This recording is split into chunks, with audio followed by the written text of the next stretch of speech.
اعوذ باللہ من الشیطان الرجیم بسم اللہ الرحمن الرحیم قال اللہ تبارک و تعالی فی القرآن المجید اقیموا الصلاة وآتوا الزکاة صدق اللہ العظیم۔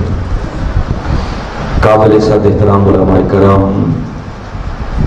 معزز مہمانان گرامی، قائدین تحریک منہاج القرآن اور قابل صد احترام حاضرین مکرم، اللہ رب العزت کا لاکھ لاکھ شکر ہے کہ جس نے اپنی توفیق خاص اور حضور نبی اکرم صلی اللہ علیہ وآلہ وسلم کے نالین مبارک کے تصدق سے ہمیں ایک مرتبہ پھر گڑھ موڑ کی سرزمین پر رمضان المبارک کی ان پرنور ساعتوں میں 5 روزہ دروس عرفان القرآن کے انعقاد کی توفیق بخشی، اور جس محبت اور ذوق و شوق کے ساتھ ان نشستوں کا اہتمام کیا گیا، میں اس پر تحریک منہاج القرآن تحصیل احمد پرسیال کی تنظیم کے جملہ عہدیداران کو، تمام فورمز کے تمام قائدین اور کارکنان کو، اس مسجد کی انتظامیہ کے جملہ احباب کو، اہالیان گڑھ موڑ کو، اور ہر اس شخص کو جس نے کسی بھی حوالے سے آج کی اس نشست کے انتظام و انصرام میں حصہ لیا، میں سب کو دل کی گہرائیوں سے مبارکباد بھی پیش کرتا ہوں اور دعا گو ہوں کہ اللہ رب العزت آپ کی اس کاوش کو اپنی بارگاہ میں شرف قبولیت عطا فرمائے۔ اور آج کی اس نشست میں بالخصوص ہمارے شور کوٹ سے تشریف لائے ہوئے محترم کیسر اقبال صاحب، اور مجھے مغالطہ لگ رہا تھا کہ شاید کوئی چہرہ ان سے ملتا جلتا ہے، مگر اب مجھے پک ہو گیا ہے کہ نہیں وہی ہے، ماشاءاللہ۔ وہ بھی تشریف لائے، ہمارے درس قرآن کی رونق بنے، ہم ان کو ویلکم کہتے ہیں اور ان کا شکریہ ادا کرتے ہیں۔ ماشاءاللہ ماشاءاللہ، ہم سب کو ویلکم کہتے ہیں۔ حاضرین مکرم، دروس عرفان القرآن کی ان 5 روزہ نشستوں کے سلسلے کی آج یہ دوسری نشست ہے، اور آج کی ہماری گفتگو کا عنوان وہ ہے زکوٰۃ کی فضیلت و اہمیت۔ ویسے تو جیسے ہی انسان اس عنوان کو پڑھتا ہے اور سنتا ہے تو تھوڑی سی اس کو سمجھ لگ جاتی ہے کہ علامہ صاحب سوائے اس کے کہ زکوٰۃ دیا کریں اور کیا کہیں گے۔ موضوع بھی تھوڑا خشک سا ہے، اور آپ نے کب اس موضوع پر بڑی کمپریہنسو گفتگو سنی ہوگی۔ علماء بیان کرتے ہیں مگر خطابات کے اندر تھوڑا سا ٹچ دے دیا، پورے سبجیکٹ کو لے کر اس موضوع پر کم گفتگو ہوتی ہے، اور شاید یہی وجہ ہے کہ زکوٰۃ دین کا ایک ایسا بنیادی رکن ہے کہ ہم زکوٰۃ دیتے بھی نہیں ہیں اور ہمارا ضمیر اس پر ہمیں ملامت بھی نہیں کرتا۔ حالانکہ آپ کبھی دیکھیں رمضان المبارک کا مہینہ ہے، اگر انسان روزہ نہ رکھے اور تھوڑی سی بھی ایمان کی رتی موجود ہونا تو ضمیر اسے جھنجھوڑتا ہے کہ کیسا مسلمان ہے کہ تجھے روزہ رکھنے کی بھی توفیق نہیں۔ مگر زکوٰۃ دین کا ایک ایسا بنیادی رکن ہے کہ میں عرض کر رہا ہوں کہ ہم زکوٰۃ دیتے بھی نہیں ہیں اور ہمارا ضمیر اس پر ہمیں جھنجھوڑتا بھی نہیں، اتنا کمپرومائز ہو گیا ہے اس پر۔ اس لیے ہم نے ضروری سمجھا کہ ان نشستوں کے اندر جہاں دیگر 5 روزہ موضوعات پر گفتگو ہوگی، وہاں ساتھ ہی ساتھ دین کے اس بنیادی رکن کے حوالے سے جو غفلت پائی جاتی ہے، اس غفلت کو دور کرنے کے لیے اس موضوع پر بھی ضرور گفتگو ہوگی۔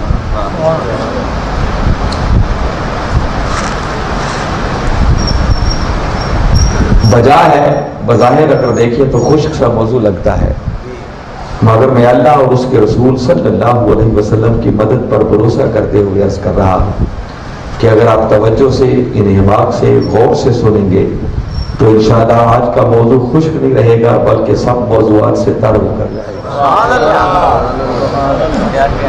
شرط یہ ہے کہ آپ توجہ میری بات کی طرف رکھیں۔ حاضرین مکرم، جہاں تک زکوٰۃ کی اہمیت کا تعلق ہے، تو آپ اس بات سے اندازہ کریں کہ زکوٰۃ ایک ایسا عمل ہے کہ اللہ رب العزت نے ہر نبی کو ملنے والی شریعت کے اندر اس زکوٰۃ کے عمل کو موجود رکھا ہے۔ گو اس کے مسائل و جزیات میں بڑا فرق تھا، وہ ایک جیسا نہیں تھا۔ یہ زکوٰۃ، صدقہ اور خیرات یہ مترادف المعانی الفاظ بھی ہیں، اور زکوٰۃ اور صدقہ میں نسبت یہ ہے کہ ہر زکوٰۃ صدقہ کہلاتی ہے مگر ہر صدقہ زکوٰۃ نہیں کہلاتا۔ مگر زکوٰۃ کا تصور انبیاء کو ملنے والی شریعتوں میں موجود رہا ہے۔ آپ کبھی اس قرآن پاک کا مطالعہ کریں تو باری تعالیٰ نے حضرت ابراہیم علیہ السلام، حضرت اسحاق علیہ السلام، حضرت اسماعیل علیہ السلام، ان تینوں ہستیوں کا ذکر کرتے ہوئے ایک مقام پر ارشاد فرمایا وَجَعَلْنَاهُمْ أَئِمَّةً يَهْدُونَ بِأَمْرِنَا، فرمایا یہ وہ ہستیاں ہیں کہ جن کو ہم نے امامت کے منصب پر فائز کیا اور یہ ہمارے امر سے، ہمارے حکم سے لوگوں کو ہدایت دیا کرتے تھے۔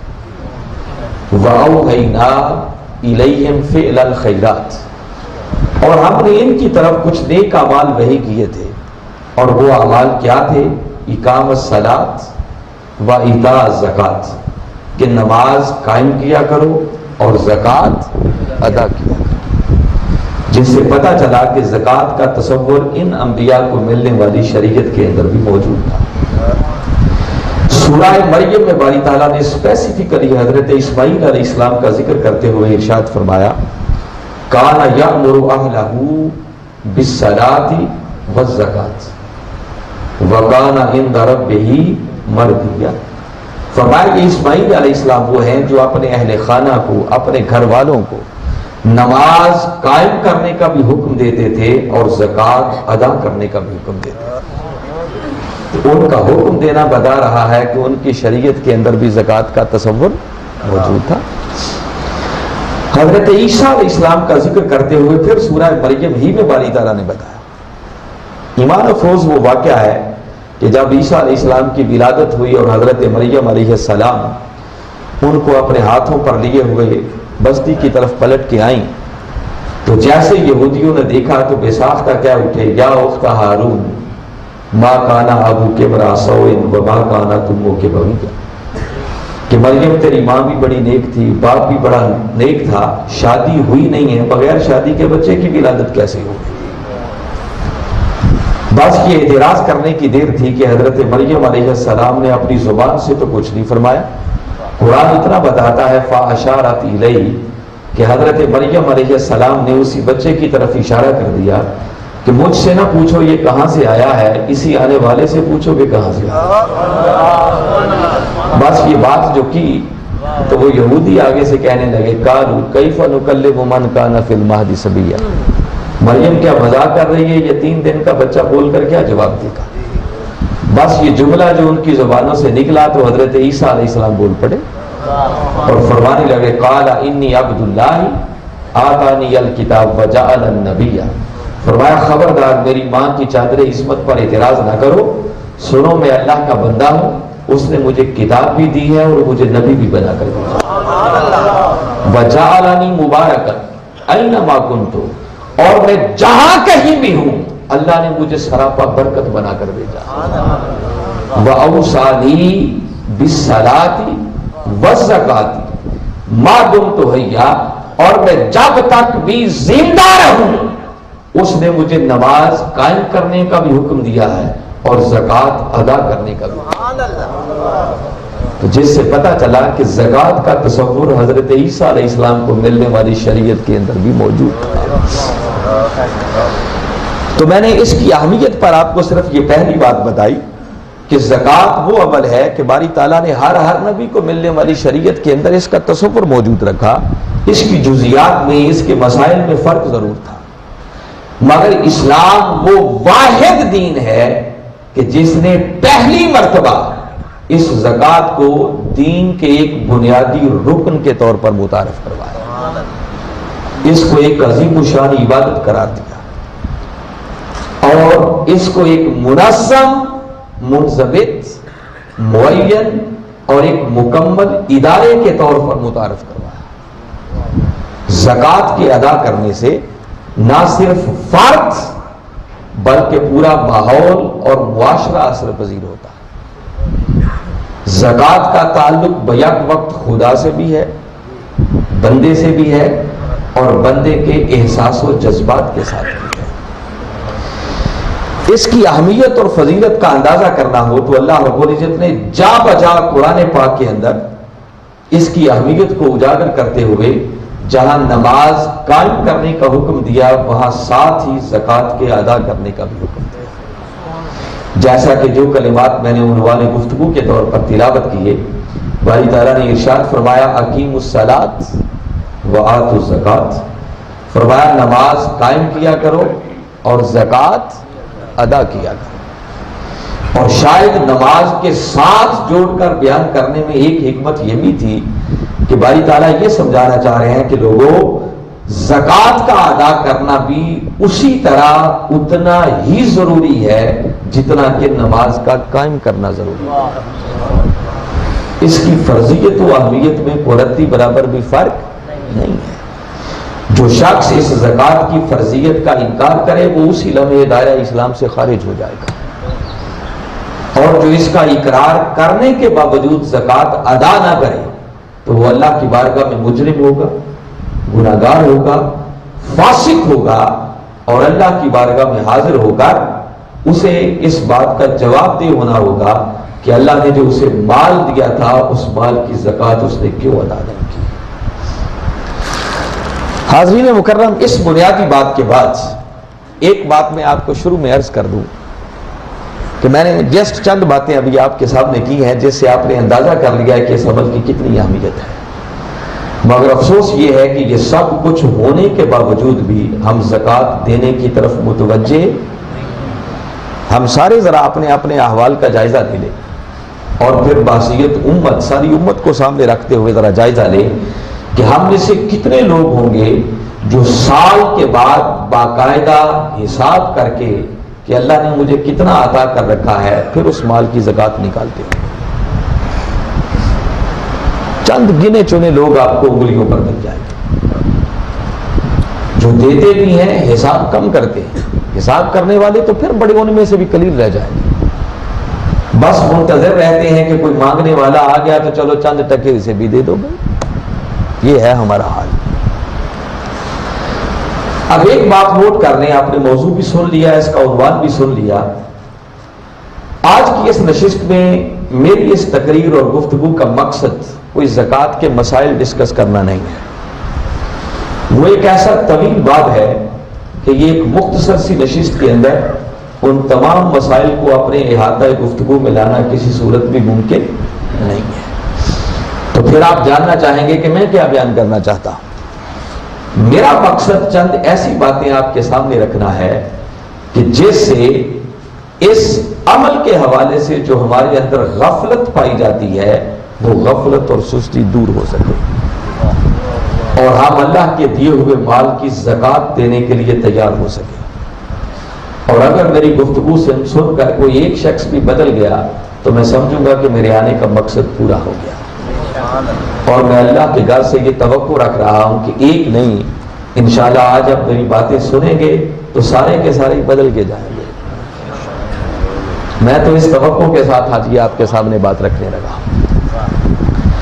حاضرین مکرم، اگر زکوٰۃ کے لفظ پر غور کریں تو زکوٰۃ کے لفظ کے اندر بڑھنے کا معنی پایا جاتا ہے، پھلنے پھولنے کا معنی پایا جاتا ہے، اس کے اندر طہارت اور پاکیزگی کا معنی بھی پایا جاتا ہے، اور اسی زکوٰۃ کے لفظ کے اندر خود برکت کا معنی بھی پایا جاتا ہے۔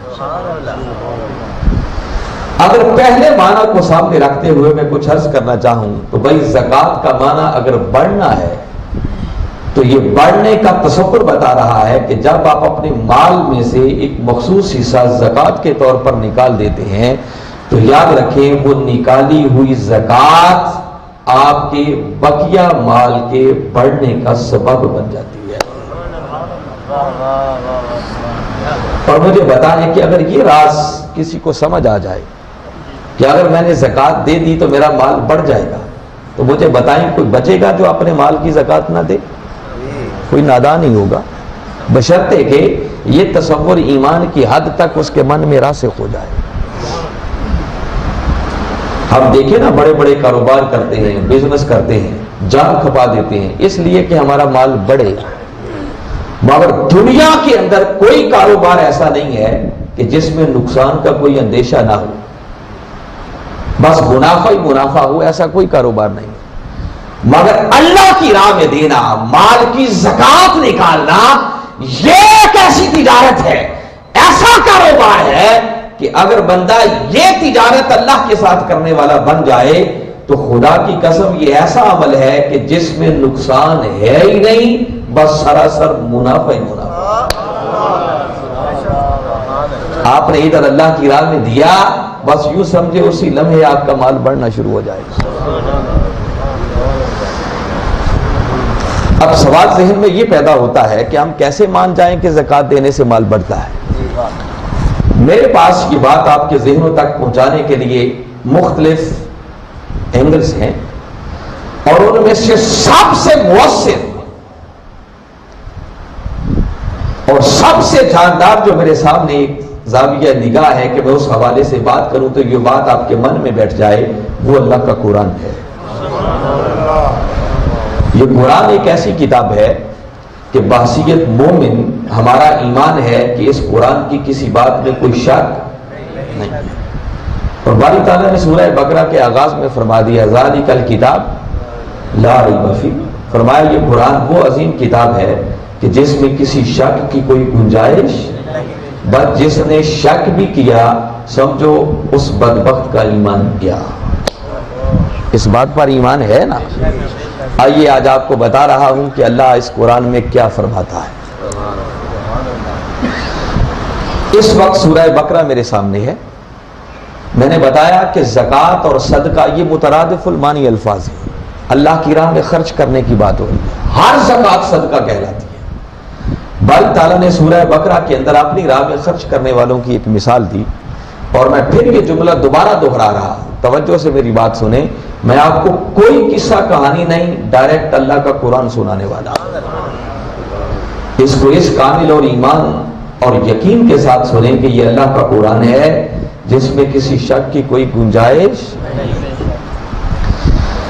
باری تعالیٰ نے فرمایا مثل الذین ينفقون فی سبیل اللہ ينفقون اموالهم فی سبیل اللہ کمثل حبۃ انبتت سبع سنابل فی کل سنبلۃ مئۃ حبۃ، فرمایا جو میری راہ میں اپنا مال خرچ کرتے ہیں ان خرچ کرنے والوں کی مثال ایسے ہے کہ جیسے آپ ایک دانہ زمین میں بوتے ہیں تو اس دانے میں سے 7 بالیاں نکلتی ہیں، اور پھر ہر بالی کے اندر 100 دانہ پیدا ہوتا ہے۔ ایک دانے سے کتنے بن گئے؟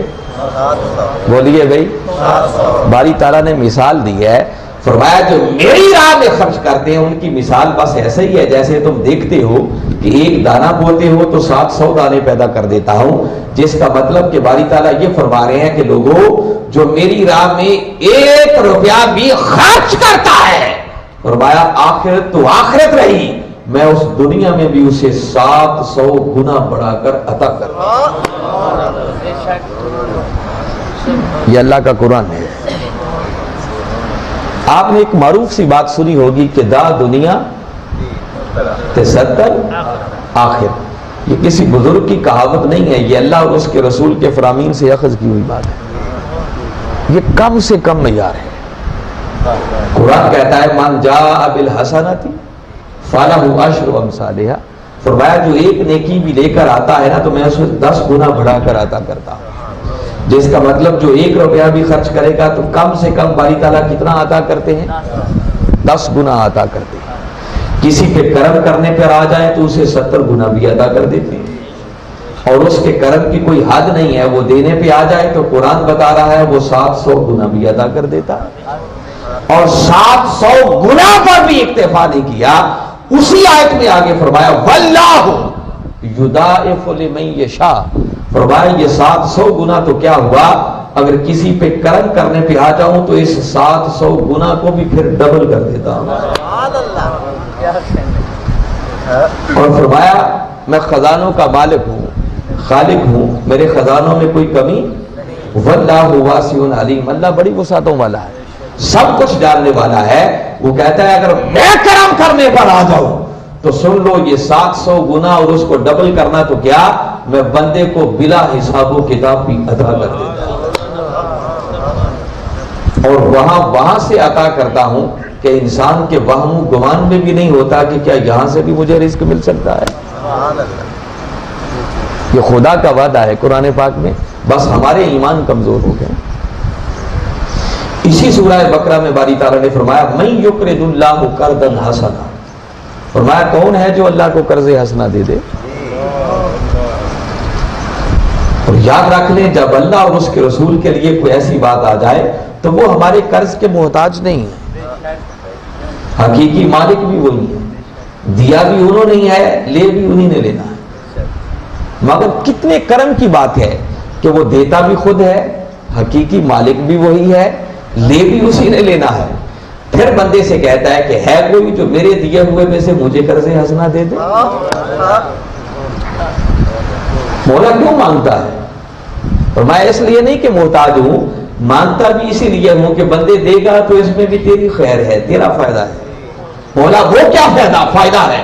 فرمایا بندے اگر آج مجھے قرض حسنا دے گا، میری غریب مخلوق پر خرچ کرے گا، اس لیے یہ مانگتا ہوں فَيُضَاعِفَهُ لَهُ أَضْعَافًا كَثِيرًا، کہ اگر آج میری راہ میں دے گا تو بندے اسی دنیا میں تجھے کئی گنا بڑھا کر وہ مال تمہیں واپس پلٹا دیا جائے گا۔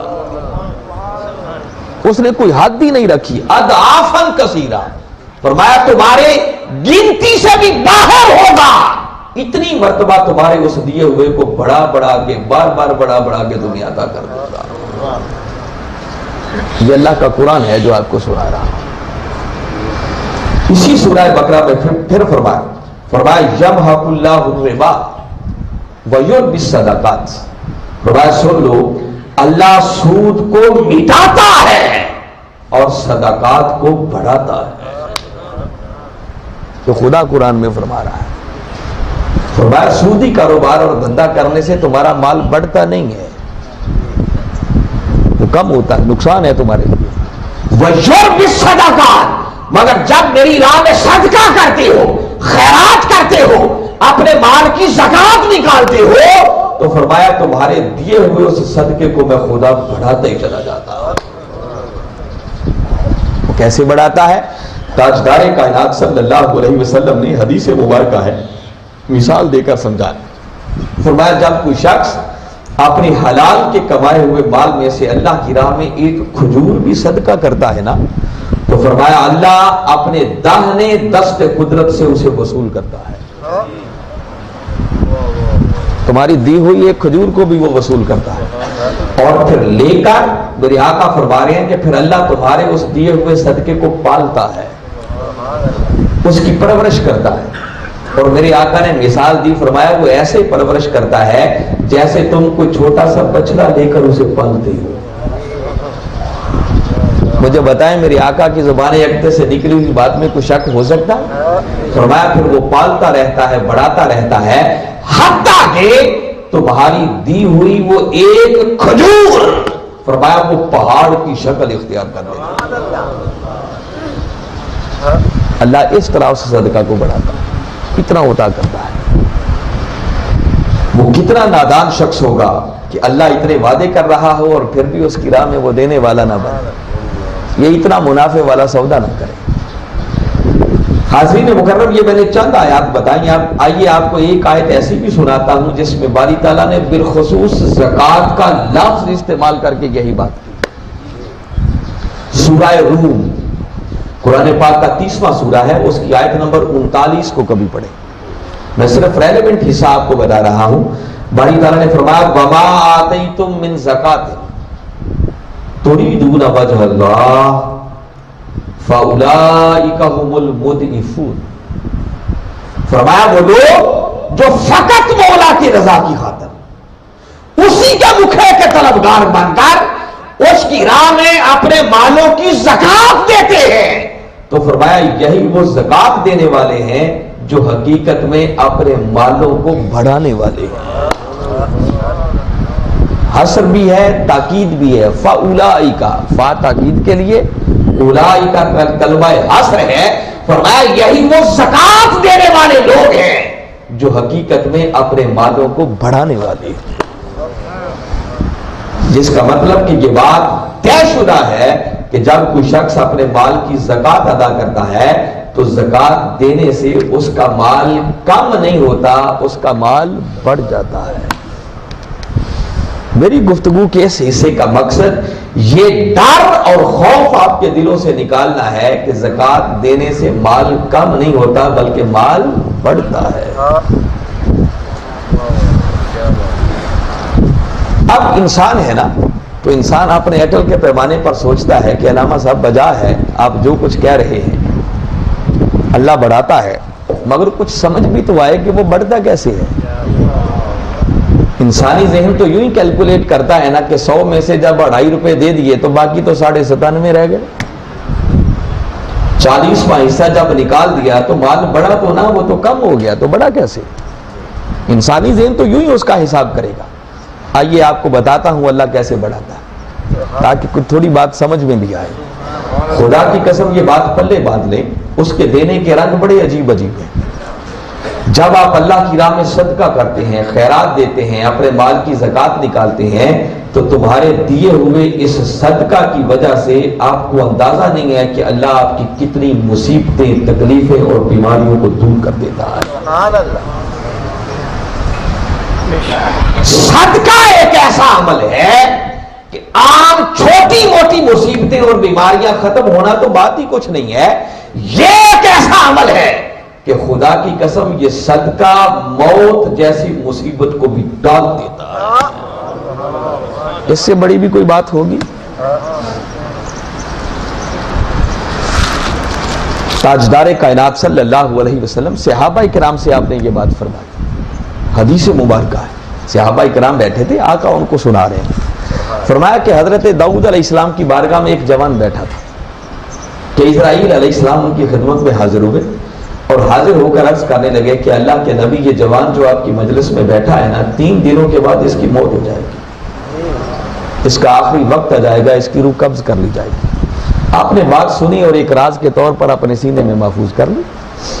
3 دن تو کیا وہاں کئی سال گزر گئے مگر اس نوجوان کی موت نہیں ہوئی، ابھی بھی زندہ تھا۔ اسرائیل علیہ السلام سے دوبارہ ملاقات ہوئی تو آپ نے پوچھا بھئی آپ نے تو بتایا تھا 3 دنوں کے بعد اس کی ڈیتھ ہو جائے گی، وہ تو ابھی بھی زندہ ہے۔ عرض کرنے لگے کہ اللہ کے نبی میں نے جو بات کی تھی وہ حق تھی، تقدیر میں یہی لکھا تھا کہ 3 دنوں کے بعد اس کا آخری وقت آ جائے گا، روح قبض کر لینے کا مجھے حکم تھا، مگر ہوا یوں کہ جب یہ آپ کی مجلس سے اٹھا تو اس کے پاس 20 درہم تھے، اس نے وہ 20 درہم اللہ کی راہ میں صدقہ کیے، بس وہ صدقہ کرنے کی دیر تھی کہ اللہ نے اس نوجوان کی عمر میں 20 سالوں کا اضافہ فرما دیا۔ اب مجھے بتائیں خدا کی بات میں شک ہے یا مصطفیٰ کی بات میں شک ہے؟ تو ہے گنجائش پیچھے؟ تو میں بتا رہا ہوں کہ اللہ کی راہ میں دینا یہ ایسا عمل ہے کہ یہ موت جیسی مصیبت کو بھی ٹال دیتا ہے۔ میرے آقا نے فرمایا حسنوا اموالکم بالزکات، فرمایا لوگوں اپنے مالوں کی زکات ادا کر کے ان کی حفاظت کرنے والے بن جاؤ۔ وداؤوا امراضکم بالصدقہ، اور اللہ کی راہ میں صدقہ کر کے اپنی بیماریوں کا علاج کرنے والے بن جاؤ۔ واستقبلوا امواج البلاء بالدعاء والتضرع، اور فرمایا بڑی بڑی مصیبتوں کے طوفانوں کا مقابلہ دعا اور اللہ کی حضور گریہ ازاری اور خشوع و خضوع سے کرنے والے بن جاؤ۔ تو گویا میرے آقا بتا رہے ہیں کہ لوگوں جب تم اپنے مال کی زکات دیتے ہو، صدقہ کرتے ہو، تو تمہارا بقیہ مال محفوظ بھی ہو جاتا ہے اور اللہ تمہیں کئی مصیبتوں اور بیماریوں سے بچا بھی دیتا ہے۔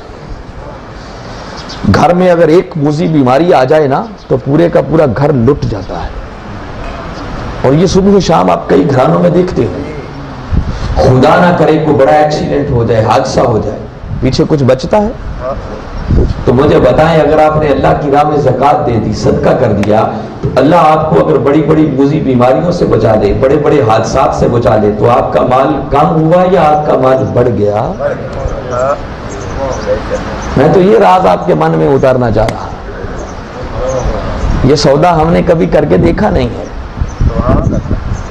وہ کیسے کیسے دیتا ہے، اس کے دینے کے رنگ بڑے نیارے ہیں۔ میں پھر حدیث مبارکہ سنا رہا ہوں، صحیح مسلم شریف کی حدیث مبارکہ، صحابہ کرام بیٹھے ہیں، میرے آقا ان کو بیان کر رہے ہیں۔ فرمایا ایک شخص جا رہا تھا کہ اس نے اچانک بادلوں سے ایک آواز سنی کہ ان کو حکم دیا جا رہا تھا کہ جاؤ اور فلاں شخص کی زمین پر جا کر برس جاؤ۔ وہ کہتا ہے مجھے بڑا تعجب ہوا کہ وہ کون خوش نصیب ہے جس کے لیے باری تعالیٰ یہ حکم ارشاد فرما رہے ہیں۔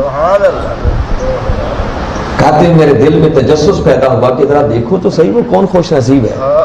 کہتے ہیں میں بھی آگے بادلوں کے ساتھ ساتھ چل پڑا، بس تھوڑے ہی دور گیا کہ ایک چٹیل سی جگہ تھی، وہاں وہ بادلوں کا ٹکڑا برسا، اس پانی نے ایک نالے کا رخ اختیار کیا۔ وہ کہتے ہیں میں بھی اس پانی کے پیچھے چل پڑا اور تھوڑا ہی آگے گیا تھا کہ دیکھا کہ ایک شخص اس پانی سے اپنے کھیتوں کو اور باغ کو سیراب کر رہا تھا۔ کہتے میں نے جا کر اس سے پوچھا کہ تیرا نام کیا ہے؟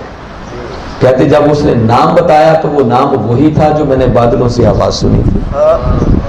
کہتے میں نے اسے مبارکباد دی کہ آج میں نے اپنے کانوں سے سنا ہے کہ بادلوں کو حکم دیا جا رہا تھا کہ جاؤ فلاں خوش نصیب کی زمین کو سیراب کر دو۔ تو میں جاننا چاہتا ہوں تیرا کون سا ایسا عمل ہے جس کی وجہ سے اللہ تجھ پر اتنا کرم کر رہا ہے؟ وہ کہنے لگا اچھا تم نے پوچھ ہی لیا تو تمہیں بتاتا ہوں، اور تو کوئی عمل میرے پلے میں نہیں ہے، بس یہ جو اللہ نے زمین کا ایک خطہ اور یہ باغ مجھے دیا ہوا ہے اس میں محنت کرتا ہوں، اور اللہ اس میں سے مجھے جو کچھ عطا کرتا ہے فرمایا اس کے 3 حصے کرتا ہوں، اور پہلا حصہ اللہ کی غریب مخلوق پہ خرچ کر دیتا ہوں، دوسرا حصہ اپنے گھر والوں پہ خرچ کرتا ہوں، اور تیسرا حصہ پلٹ کر پھر اسی پر انویسٹ کر دیتا ہوں۔ بس یہ عمل ہے جس کے صدقے اللہ مجھ پر اتنا کرم کر رہا ہے۔ یہ آقا کی حدیث مبارکہ صحیح مسلم شریف کا خلاصہ میں نے بتایا ہے۔ میں بتا رہا ہوں کہ بندے کو اندازہ نہیں ہے پھر وہ کیسے کیسے اللہ نوازتا ہے، وہ سوچ بھی نہیں سکتا کہ وہ کہاں کہاں سے بندے کو رزق عطا کرتا ہے۔ تو مجھے بتائیں جب وہ یوں عطا کرے گا تو مال بڑھے گا یا مال کم ہوگا؟ اور آپ کو ایک ذاتی مشاہدہ بتا رہا ہوں اور آپ کو بھی دعوت مشاہدہ دے رہا ہوں۔ آج ہی آپ گاڑ موڑ کی مارکیٹ میں بازار میں چلے جائیں، اور آپ نے زندگی میں کئی بار ایسا دیکھا ہوگا، ممکن ہے کئی بزنس مین یہاں بیٹھے بھی ہوں میری بات کو محسوس کریں گے، ایک ہی بازار ہوتا ہے، ایک ہی مارکیٹ ہوتی ہے، ایک ہی چیز کی دکانیں ہوتی ہیں، مال بھی ایک ہی رکھا ہوتا ہے، ساتھ ساتھ جڑی ہوئی دکانیں ہیں، دونوں آ کے صبح سویرے دکان کھولتے ہیں، ایک صبح سے لے کر شام تک بیٹھ کے چلا جاتا ہے، کوئی گاہک آتا ہی نہیں، اور دوسرے پر اللہ کا اتنا کرم ہوتا ہے کہ وہاں تانتا لگا ہوتا ہے اور اس کے پاس اتنی فرصت ہی نہیں ہوتی کہ سب کی ضروریات کو کیسے پورا کروں، 10 بندے رکھے ہوتے ہیں پھر بھی پورا نہیں آ رہا ہوتا۔ ایسا ہوتا ہے یا نہیں ہوتا؟ یہ اس کا کرم ہے، وہ لوگوں کے دلوں میں ڈالتا ہے کہ اب تم نے جانا کہاں ہے۔ میں یہ بات بتا رہا ہوں کہ لوگوں اللہ کی راہ میں دینے سے مال کم نہیں ہوتا بلکہ خدا کی قسم وہ مال بڑھتے چلا جاتا ہے۔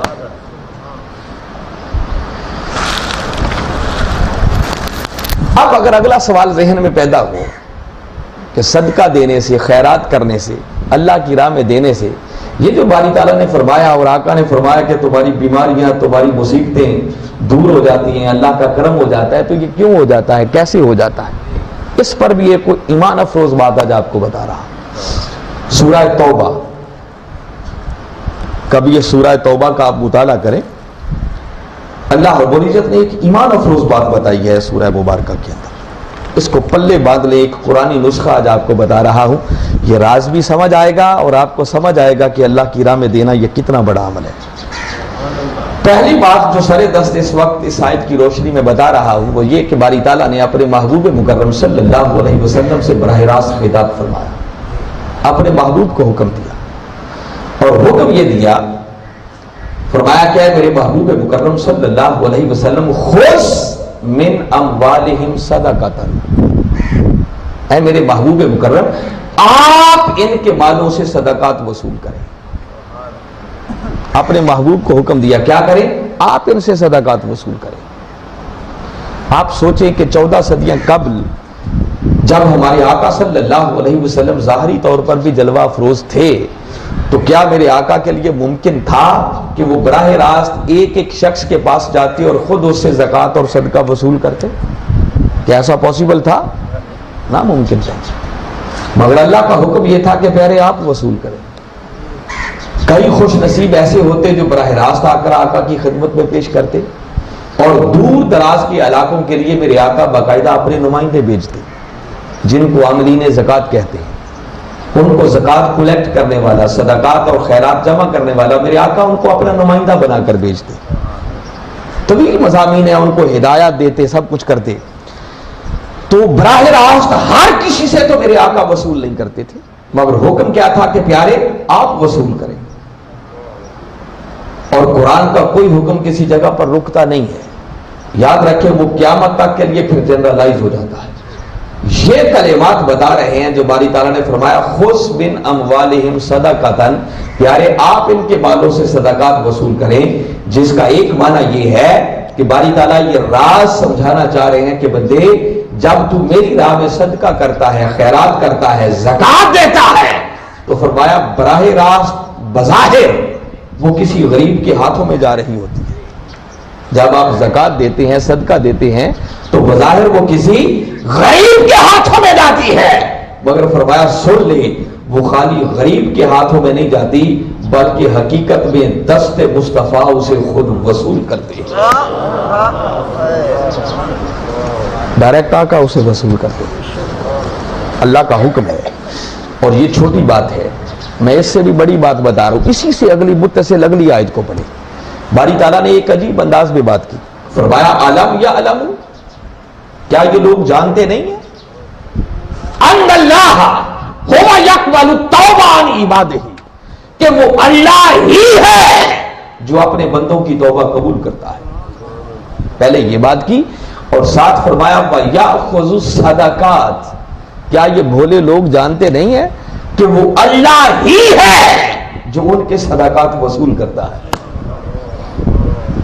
یہ متصل دونوں آیات ہیں، باری تعالیٰ یہ راز سمجھا رہے ہیں کہ بندے جب تو صدقہ دیتا ہے، زکوٰۃ دیتا ہے، خیرات کرتا ہے، بظاہر تیرا وہ مال کسی غریب کے ہاتھوں میں جاتا ہے، مگر حقیقت میں اسے اللہ اور اس کا رسول خود وصول کرتے ہیں۔ اور اگر یہ راز کسی کو سمجھ آ جائے کہ میرا دیا ہوا یہ سب کچھ اللہ اور اس کا رسول وصول کر رہے ہیں، تو مجھے بتائیں کبھی کو صدقے میں کم تر شے دے گا؟ اس لیے حکم ہے کہ جب صدقہ کرو تو صدقے میں ہمیشہ اچھی چیز دیا کرو، ناقص شے نہ دیا کرو۔ کیوں؟ کیونکہ اسے اللہ اور اس کے رسول خود وصول کر رہے ہوتے ہیں۔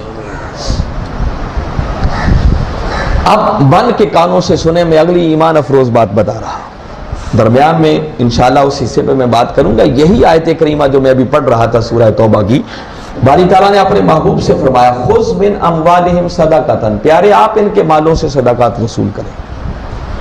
یہ حکم دے کر آگے فرمایا تطہرہم وتزکیہم بہا، پیارے صدقات بھی وصول کریں اور پھر آپ ان کے جسموں کو طہارت بھی عطا کریں اور ان کے مال اور ایمان کو برکت بھی عطا کریں۔ اور اگلے کلمات من کی تختیوں پر لکھنے والے ہیں جو سنانا چاہ رہا ہوں۔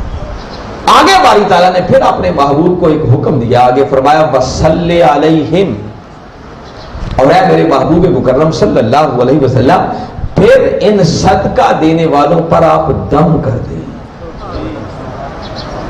ہم دم درود کے بڑے چکر میں ہوتے ہیں نا، خدا اپنے محبوب سے کہہ رہا ہے پیارے آپ ان پر دم کر دیں، ان کے لیے دعا کر دیں۔ کیوں؟ ان صلاتک سکن لہم، کہ پیارے جب تیرے ہاتھ ان کی خاطر اٹھ جائیں گے نا تو تیری اس دعا کے صدقے ان کی بے چین روحوں کو سکون مل جائے گا۔ حکم ہے، امر ہے، صلی علیہم، پیارے آپ ان پر دم کر دیں، ان کے لیے دعا کر دیں، جس کا معنی یہ ہے گاڑ موڑ والوں کہ جب کوئی شخص اللہ کی راہ میں صدقہ کرتا ہے، خیرات کرتا ہے، ادھر اس کا دیا ہوا غریب کے ہاتھوں میں پہنچتا ہے، ادھر گنبد خضرا میں میرے کمری والے آقا اس صدقہ دینے والے کے لیے ہاتھ اٹھا دیتے ہیں۔ اور ایمان سے کہیے جس خوش نصیب کے لیے میرے آقا کے ہاتھ اٹھ گئے اس کی مصیبتیں ٹلیں گی نہیں تو کیا ہوگا، اس کی بیماریاں رفع نہیں ہوں گی تو کیا ہوگا، اس پر اللہ کا کرم اور فضل نہیں ہوگا تو پھر کیا ہوگا۔ میں تو آج آپ کو ساری کڑیاں سمجھا رہا ہوں یہ سارا کرم ہوتا کیسے ہے۔ اس لیے اگر گاڑ موڑ میں رہ کر بھی چاہتے ہو کہ کملی والے آقا کی دعائیں ملیں تو آؤ پہلے آقا کی غریب امت پر خرچ کرنے والے بن جاؤ، اللہ کی غریب مخلوق پر خرچ کرنے والے بن جاؤ۔ خدا کی قسم ادھر آج کسی غریب امتی کی حاجت پوری کرتے ہیں، ادھر مکین گنبد خضرا اس دینے والے کے لیے اللہ کی بارگاہ میں ہاتھ اٹھا دیتے ہیں۔ اور پھر کبھی ٹھنڈے دل سے اس بات کو سوچا کریں کہ میرے آقا کے لبوں سے نکلی ہوئی دعا کیا کوئی عام دعاؤں جیسی دعا ہوگی؟ ہم دائیں بائیں مارے مارے پھرتے رہتے ہیں، کبھی فلاں سے دعا کروا لیں، کبھی فلاں سے کروا لیں، کبھی فلاں سے کروا لیں۔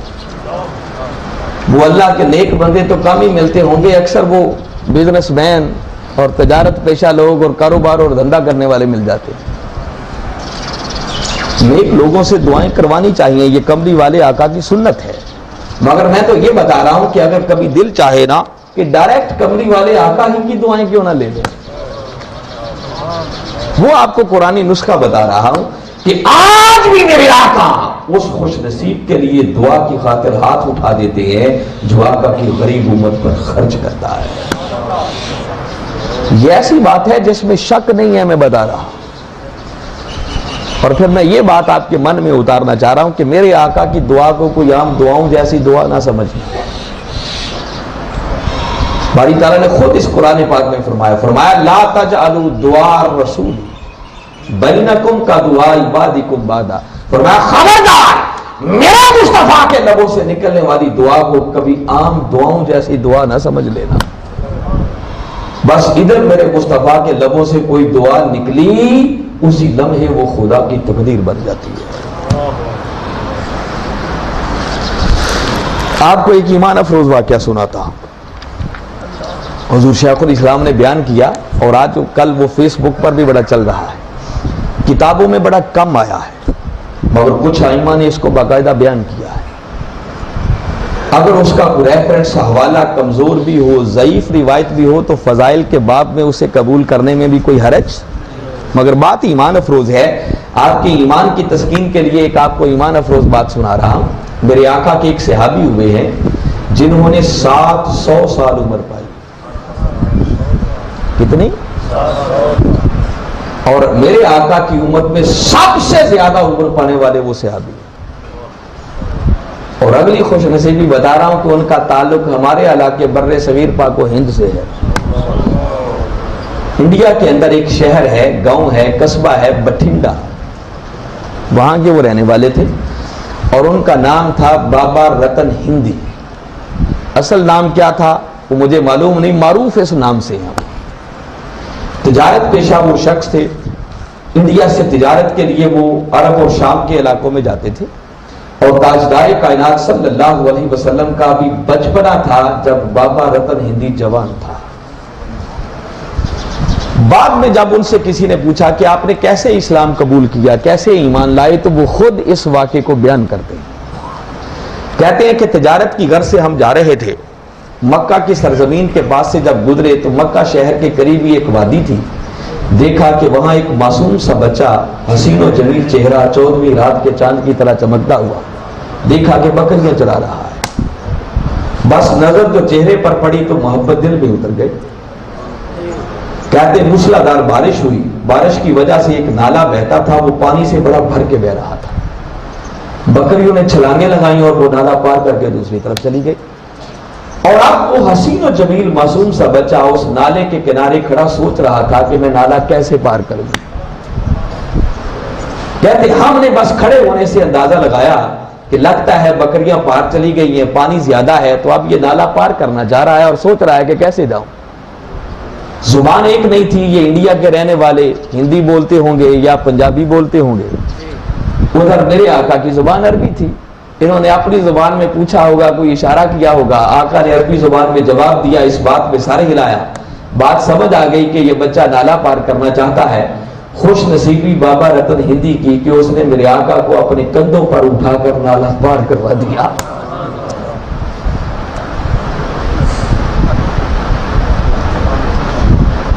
قربان جائے ان کے مقدر پر۔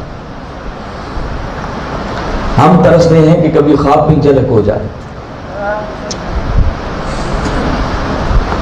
کہتے ہیں نالا جو پار کروایا اور دوسری طرف اتارا تو کہتے ہیں اس چھوٹے سے معصوم بچے نے 7 مرتبہ عربی زبان میں ایک دعا دی، اور کہتے ہیں ہمیں جو سمجھ آئی وہ بچہ دعا یہ دے رہا تھا کہ جا اللہ تیری عمر میں اضافہ کرے۔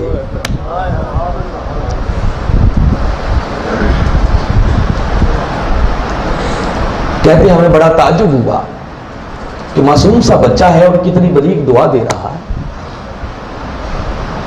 کہتے دل میں ایک بڑی تسکین سی محسوس ہوئی، اور آگے خبر نہیں تھی کہ مستقبل میں کیا ہونے والا ہے، ہم اپنے سفر پہ روانہ ہو گئے۔ کہتے وقت گزرتا رہا، ایک رات آئی کہ جب ہم اپنے شہر بٹھنڈا میں بیٹھے تھے، رات کا وقت تھا اور 14ویں کا چاند تھا، کہ یک لخت ہم نے دیکھا کہ 14ویں کا چاند 2 حصوں میں تقسیم ہو گیا، اور پھر تھوڑی دیر کے بعد وہ جڑ گیا۔ کہتے دائیں بائیں سے آنے والوں سے ہم ہر کسی سے پوچھتے رہے کہ بھئی ایسا ایک واقعہ ہوا ہے، کوئی اس کا سبب، اس کی وجہ، یہ کیوں ایسا ہوا؟ کہتے کہیں سے اس کا جواب نہ ملا۔ آج کے دور کی طرح کے یہ میڈیا کے ذرائع تو تھے نہیں کہ ابھی کو خبر یہاں ہو تو آنن فانن پوری دنیا میں پہنچ جائے۔ اس دور میں تو ایک واقعہ کسی علاقے میں ہوتا تو جب تک اس علاقے کو کوئی شخص دوسری جگہ جا کر بتاتا نہ تو دوسروں کو کیا خبر ہوتی تھی۔ کہتے خیر وقت بیتتا رہا کہ عرب کے علاقے سے کچھ تاجر آئے، کہتے ان سے جب میں نے یہی واقعہ پوچھا تو انہوں نے کہا کہ ہاں یہ واقعہ حق ہے، مکہ شہر کے اندر کوئی محمد صلی اللہ علیہ وسلم نامی ایک جوان ہے جس نے نبوت کا دعویٰ کیا، اور مکہ والوں نے نبوت کی دلیل کے طور پر ان سے ایک معجزہ طلب کیا کہ اگر آپ اللہ کے سچے نبی ہیں تو چاند کو 2 حصے کر کے دکھائیں۔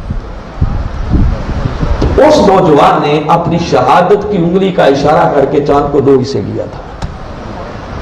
کہتے یہ سنا تو دل میں تجسس پیدا ہوا کہ اس جوان کی زیارت تو کرنی چاہیے، وہ ہے کون جس نے نبوت کا دعویٰ کیا۔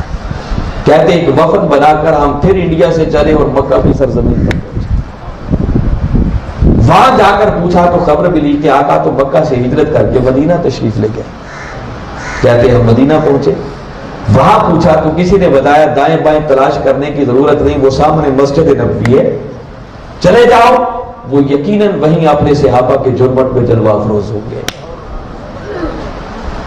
کہتے جیسے ہی گئے تو جیسے ستاروں میں چاند نمایاں ہوتا ہے، آقا کے مکھڑے پہ نظر پڑی تو سمجھ آ گئی وہ جوان یہی ہوگا۔ آقا نے مرحبا کہہ کر استقبال کیا ہوگا، بٹھایا، آنے کا سبب پوچھا تو کہتے میں نے عرض کی کہ سنا ہے آپ نے نبوت کا دعویٰ کیا ہے، تو کوئی معجزہ ہمیں بھی دکھائیں تاکہ ہم بھی کلمہ پڑھ کے ایمان لے آئیں۔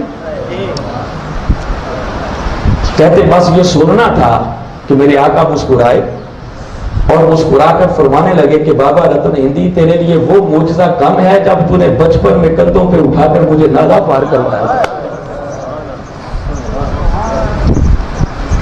اور میں نے تجھے 7 مرتبہ دعا دی تھی، جا ایک ایک دعا کے صدقے باری تعالیٰ تجھے 100 سال کی عمر عطا فرمائے گا۔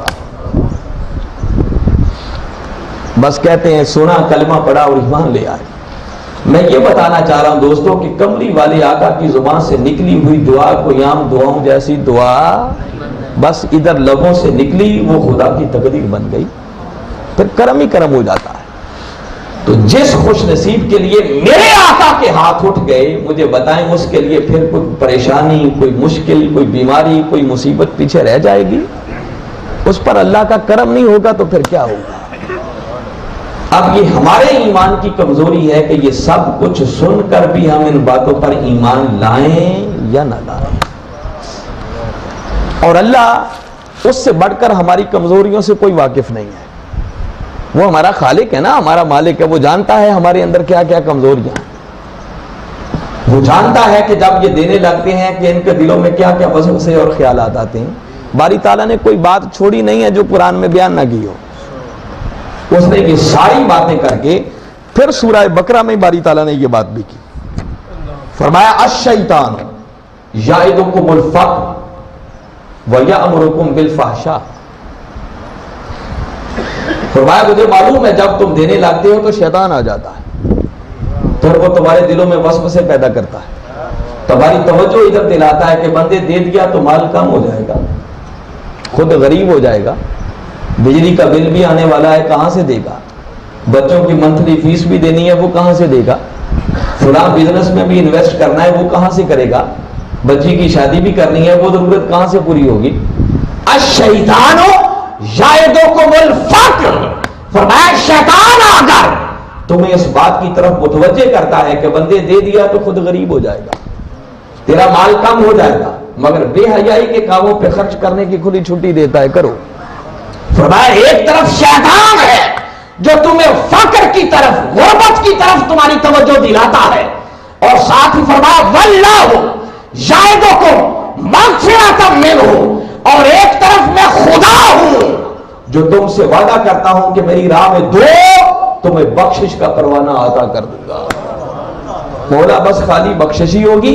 نہیں، فرمایا تم نے اگلی بات سنی نہیں، اتنی بات کر کے آگے فرمایا وفضلا، میری راہ میں بندے دیکھا تو دیکھ، میں خدا وعدہ کرتا ہوں کہ تجھ پر اپنے فضل کے دروازے کھول دوں گا۔ اب ایمان سے کہیے جس خوش نصیب پر خدا کے فضل کے دروازے کھل جائیں اسے کوئی کمی رہ سکتی ہے؟ اب گیند ہماری کورٹ میں ہے، فیصلہ ہمارے ہاتھوں میں ہے کہ ہم شیطان کی بات کو مان لیں یا اس رحمان کی بات کو مان لیں، شیطان کے وعدے کو پلے باندھ لیں یا اس رحمان کے وعدے کو پلے باندھ لیں۔ اللہ کہہ رہا ہے کہ بندے جب میری راہ میں دے گا تو یاد رکھ لے تیرے گناہوں کو بھی بخش دوں گا اور تجھ پر اپنے فضل کے دروازے بھی کھول دوں گا۔ تو جس خوش نصیب پر اللہ اور اس کے رسول کا فضل ہو جائے، خدا کی قسم اس کا مال کم نہیں ہوتا، اس کا مال بڑھتا ہی چلا جائے گا۔ تو میں پہلی بات جو ابھی آپ کے ذہنوں میں بٹھانا چاہ رہا ہوں، یہ ڈر اور خوف نکالنا چاہ رہا ہوں کہ اللہ کی راہ میں مال کی زکوٰۃ دینے سے مال کم نہیں ہوتا بلکہ مال بڑھتا ہے، اور جس کو یہ بات سمجھ میں آ گئی پھر وہ نادانی ہوگا کہ اس بات کو جانتے بوجھتے ہوئے بھی وہ دینے والا نہ بنے۔ اور باری تعالیٰ نے اس عمل کو ایک تجارت قرار دیا ہے خود۔ پھر قرآن ہے، میں آپ کو قرآن کی سیر کروا رہا ہوں، ہم اس قرآن کے ساتھ اپنا ناطہ اور تعلق جوڑتے نہیں ہیں، اول تو پڑھتے ہی نہیں، پڑھیں تو ہمیں سمجھ ہی نہیں اس میں لکھا گیا ہے۔ باری تعالیٰ نے خود فرمایا یا ایھا الذین آمنوا هل ادلکم علی تجارت تنجیکم من عذاب علیم، فرمایا اے ایمان والو تم ایک ایسی تجارت کا لفظ بتایا باری تعالیٰ، فرمایا ایک ایسی تجارت نہ بتا دو، ایک ایسا سودا اور کاروبار اور بزنس نہ بتا دو کہ اگر وہ سودا تم میرے ساتھ کر لو تو تمہیں دنیا اور آخرت کے ہر دردناک عذاب سے نجات عطا کر دوں، کوئی مصیبت بچے گی نہیں، نہ دنیا میں نہ آخرت میں۔ مولا بتا وہ سودا کیا ہے، سننا چاہتے ہیں۔ فرمایا تؤمنون باللہ ورسولہ، اس سودے کی پہلی شرط یہ ہے کہ پہلے سچے اور پکے دل سے اللہ اور اس کے رسول پر ایمان لاؤ۔ پر ایمان ڈاما ڈول نہیں ہونا چاہیے، اتنی باتیں سننے کے بعد بھی پھر دھڑکا لگا رہے کہ دے دیے تو مال تو کم ہی ہو جائے گا، فرمایا ایسا ایمان نہیں چاہیے، پہلے اپنے ایمان کو پختہ کرو۔ اگر میرے ساتھ سودا کرنا چاہتے ہیں، دیکھیں نا اگر ایمان پختہ ہو جائے تو وہ بات آپ نے سنی ہوگی نا کہ مولوی صاحب نے مسئلہ بیان کیا تھا کہ بسم اللہ پڑھ کے مصلے پہ بیٹھ جائیں تو دریا سے بھی پار ہو جائیں گے۔ کسی سادہ بندے نے سنا، ایمان پکا تھا اس بات پر، دریا پار کرنا تھا، روز مصلی بچھاتا، بسم اللہ پڑھ کے بیٹھتا، پار ہو جاتا۔ ایک دن مولانا صاحب کو ضرورت پڑی، پریشان حال کھڑے ہیں، کوئی قریب سے گزرا، اس نے کہا مولانا صاحب خود ہی تو بتایا تھا کہ بسم اللہ پڑھ کے مصلی پہ بیٹھے تو پار، تو دیر کیا ہے؟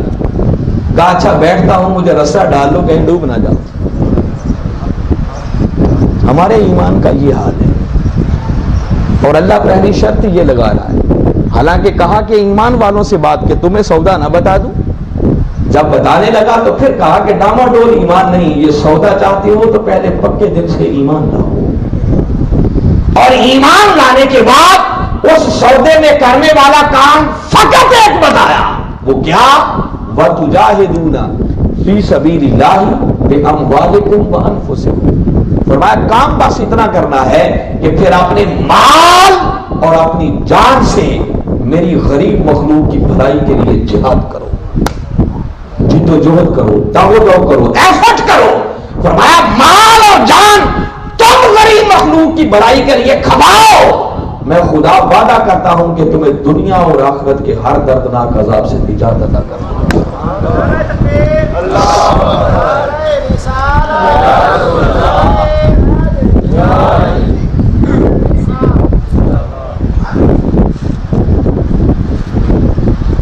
تو مجھے بتائیں، جس کو ہر پریشانی سے نجات مل جائے تو اس کا مال کم ہوگا یا مال بڑھ رہا ہوگا؟ میں تو یہ بنیادی بات بتا رہا ہوں، ابھی میں نے زکوٰۃ کے صرف ایک معنی پر بات کی ہے، صرف ان معنی کو میں بیان کرتا جاؤں نا تو کئی گھنٹے گزر جائیں، یہی مضمون ختم نہ ہو۔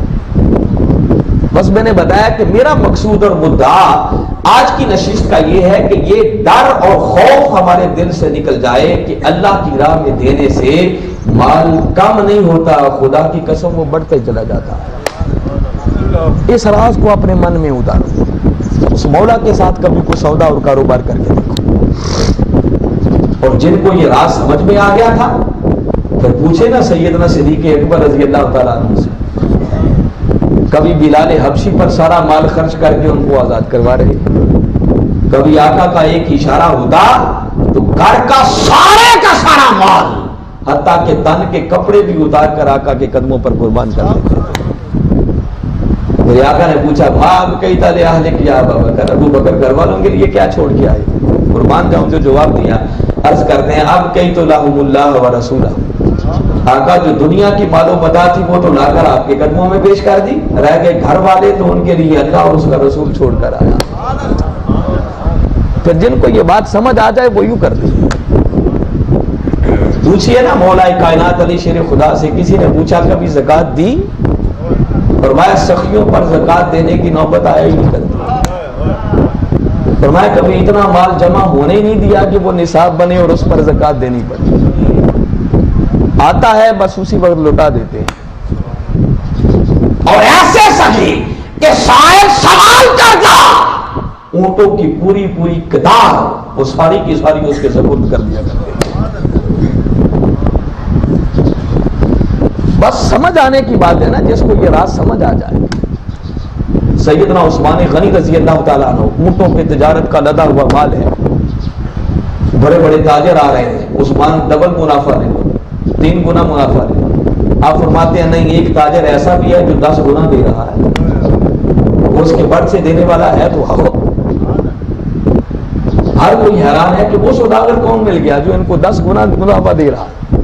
بس یک لخت لوگوں نے دیکھا کہ آپ نے حکم جاری فرمایا کہ یہ سارا اونٹوں پہ لگا ہوا سامان اللہ کی غریب مخلوق میں تقسیم کر دیا جائے۔ فرمایا وہ خدا ہے جس کا کم سے کم وعدہ بھی یہ ہے جو میری راہ میں دے گا اسے 10 گنا بڑھا کر عطا کروں۔ بس یہ تو سمجھ میں آنے کی بات ہے نا، جس کو آ جائے پھر احوال بدل جاتے ہیں، پھر معاملات بدل جاتے ہیں۔ اب میں زیادہ لمبی بات نہیں کرتا، آپ کی کئی مصروفیات بھی ہوں گی، تو میں مختصر کرتے ہوئے اپنے موضوع کو ذرا سمیٹتا ہوں اور صرف ایک دو بات عرض کروں گا۔ اسی زکوٰۃ کا میں نے بتایا کہ ایک دوسرا معنی وہ طہارت اور پاکیزگی کی ہے، اور یہ معنی بتا رہا ہے کہ جب کوئی شخص اپنے مال کی زکوٰۃ ادا کرتا ہے تو اس زکوٰۃ ادا کرنے سے اس کا بقیہ مال پاک ہو جاتا ہے، اور جب آپ زکوٰۃ ادا نہیں کرتے تو آپ کا حلال کا کمایا ہوا مال وہ بھی ہم خود یہ عمل نہ کر کے اسے ناپاک کر دیتے ہیں۔ جو پاک ہو جاتا ہے بقیہ مال بھی، زکوٰۃ دوسروں کا حق تھا، جب آپ نے وہ حق ان کا حق ان کو دے دیا، پیچھے خالصتاً آپ کا اپنا مال رہ گیا، تو وہ حصہ نکل جانے کی وجہ سے آپ کا بقیہ مال پاک ہو جاتا۔ اور جب آپ زکوٰۃ ادا نہیں کرتے، دوسروں کا حق آپ نے اپنے مال میں ملا لیا، تو اس ملاوٹ کی وجہ سے آپ کی حلال کی کمائی ہوئی ساری دولت کو بھی ناپاک ہو جاتی ہے۔ اور زکوٰۃ دینے سے خالی مال ہی پاک نہیں ہوتا، بلکہ بندے کا جسم اور اس کے من کا بھی تزکیہ اور تصفیہ ہوتا ہے۔ انسان کے دل کے اندر اللہ نے مال کی محبت رکھی، اور جب آپ زکوٰۃ دیتے ہیں، اللہ کی راہ میں دیتے ہیں، تو جب دیتے ہیں تو دل سے مال کی محبت نکلتی ہے یا نہیں نکلتی؟ محبت نکلے گی تو دیں گے نا۔ تو جب دنیا کی محبت سے دل خالی ہوگا تو تب اللہ اور اس کے رسول کی محبت بھی اس دل میں آئے گی نا۔ جب جگہ ہی نہیں ہوگی تو کچھ آئے گا کہاں سے؟ اور یہ خالی میں نہیں کہہ رہا، وہی آیت پھر آ جائے جو سورہ توبہ میں باری تعالیٰ نے فرمایا تھا، خذ من اموالہم صدقۃ، اے میرے محبوب مکرم آپ ان کے مالوں سے صدقات وصول کریں، اور صدقات وصول کر کے چشم تصور میں لائیں۔ باری تعالیٰ نے پہلا حکم یہ دیا، تطہرہم وتزکیہم بہا، پیارے ان صدقات کو وصول کر کے پھر آپ ان کے جسموں کو طہارت بھی عطا کریں اور ان کے نفوس کو تزکیہ بھی عطا کریں۔ تو طہرہم، ہم سے مراد مال نہیں ہے، ہم سے مراد وہ صدقہ دینے والے افراد ہیں۔ دیا صدقہ، اور باری تعالیٰ محبوب سے فرما رہے ہیں پیارے ان کے جسموں کو بھی طہارت عطا کر دیں، ان کے من کو بھی پاک کر دیں۔ تو آپ نے کبھی سوچا کہ دیا تو آپ نے مال، تو آپ کا من کیسے صاف ہو گیا، اور آقا اس کو کیسے تزکیہ اور طہارت عطا کریں گے؟ اور اللہ کا حکم ہے پیارے آپ ان کے من کو اور ان کے جسموں کو طہارت اور تزکیہ عطا کریں۔ وہ کیسے؟ مجھے تو ایک ہی راز سمجھ میں آتا ہے، اگلے کلمات بتا رہے، اگلا حکم ہے نا کہ پیارے پھر آپ ان کے لیے دعا بھی کر دیں۔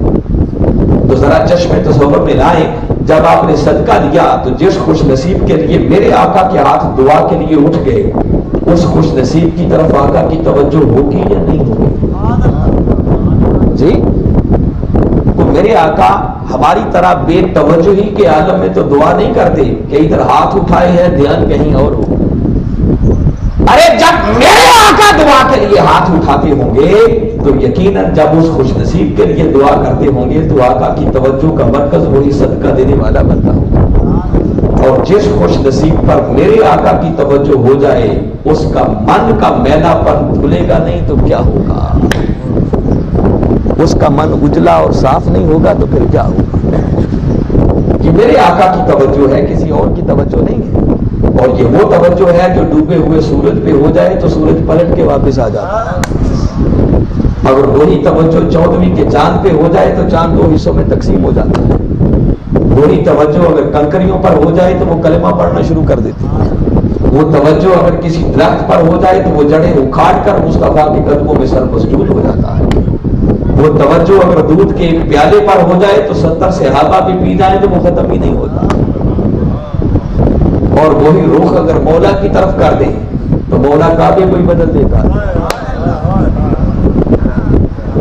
اور غار ثور کی خلوتوں میں اگر وہی کملی والے آقا کی توجہ ابو بکر پر ہو جائے تو رنگ ایسا چڑھتا ہے کہ ہجرت کا سفر مکمل کر کے مدینہ پہنچے تو کملی والے آقا کی توجہ کا رنگ ایسا چڑھا کہ مدینہ والوں کو سمجھ نہیں آتی تھی نبی کون ہے صدیق کون ہے۔ آپ کے میلے من پاک کیسے نہیں ہوں گے؟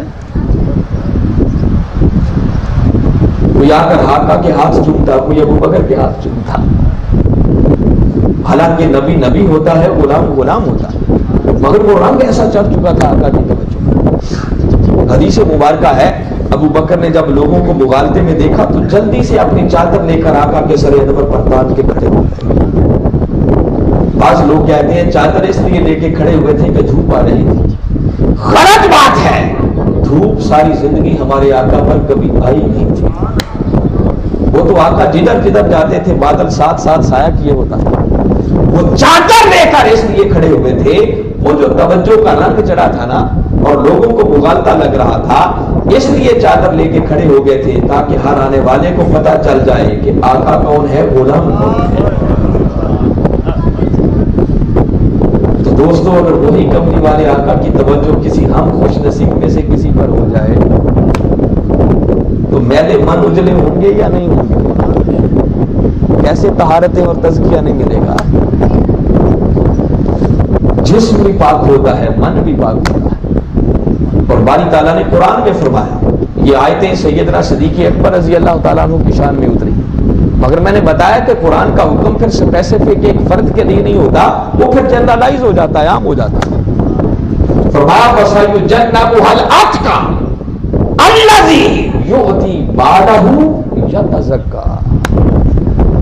فرمایا وہ سب سے بڑا متقی شخص جہنم کی آگ سے نجات پا گیا۔ مولا کون سا متقی؟ فرمایا جس نے مال دے کر اپنے من کا تزکیہ کر لیا۔ جس کا مطلب کہ جب دیتے ہیں تو خالی پچھلا مال ہی پاک نہیں ہوتا، بندے کا من بھی صاف ہوتا ہے، اور بندے کو وہ تقوی کی دولت ملتی ہے کہ پھر وہ تقوی سے بھی بڑھ کر اتقا کے مقام پر فائز ہوتا ہے، وہ جہنم کی آگ سے بھی نجات پا جاتی ہے۔ اور جس کو من کا تزکیہ مل گیا، قرآن کہتا ہے قد افلح من تزکا، جس نے من کا تزکیہ کر لیا سمجھو وہ دنیا اور آخرت میں فلاح پا گیا، کامیابی سے نکلا۔ یہ بچوں کو چپ کرائے کون ہے بھائی؟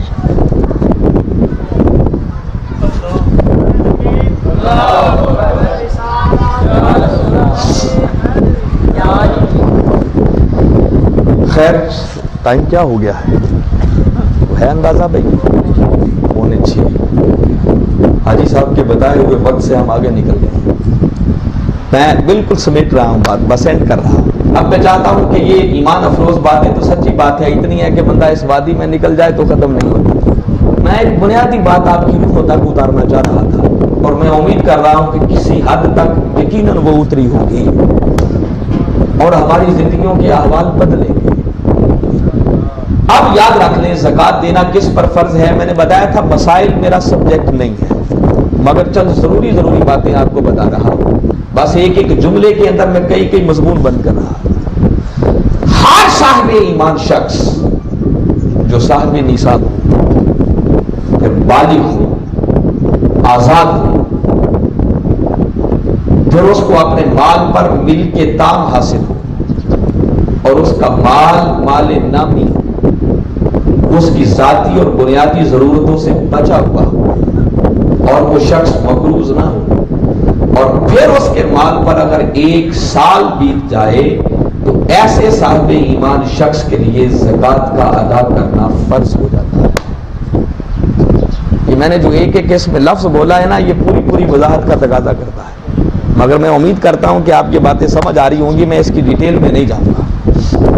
بس میں ایک بات بتاتا ہوں جہاں میں سمجھوں گا کہ آپ لوگوں کو مغالطہ ہو سکتا ہے۔ سب سے پہلی بات تو یہ سمجھ لیں کہ نصاب کیا ہے، جو صاحب نصاب کہا گیا۔